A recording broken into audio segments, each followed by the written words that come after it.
ابو ہریرہ سے روایت ہے کہ حضرت محمد مصطفیٰ صلی اللہ علیہ وآلہ وسلم نے فرمایا کہ ایک دفعہ حضرت آدم علیہ السلام کی حضرت موسیٰ سے ملاقات ہوئی تو موسیٰ علیہ السلام نے کہا، تو وہی آدم ہے کہ اللہ تعالیٰ نے تجھے اپنے ہاتھوں سے پیدا کیا اور فرشتوں سے تجھے سجدہ کروایا اور جنت میں تجھے آباد کیا، پھر تو نے لوگوں کو اپنی غلطی سے جنت سے نکال کر زمین کی طرف اتار دیا۔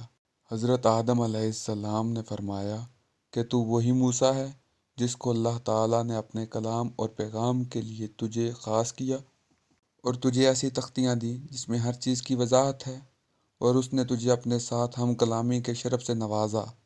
مجھے بتاؤ، یہ تورات میری پیدائش سے کتنی مدت پہلے لکھی گئی تھی؟ موسیٰ علیہ السلام نے فرمایا کہ 40 برس پہلے۔ حضرت آدم علیہ السلام نے کہا کہ اس میں لکھا ہوا ہے۔ آدم نے اپنے رب کی نافرمانی کی، پس وہ بھٹک گیا۔ کہا کہ ہاں لکھا ہوا ہے۔ تو آدم علیہ السلام نے کہا کہ تو مجھے ایسے کام پر ملامت کرتا ہے جو اللہ تعالیٰ نے میرے بارے میں میری پیدائش سے 40 سال پہلے لکھ دیا تھا۔ پس آدم علیہ السلام موسیٰ علیہ السلام پر غالب آ گئے۔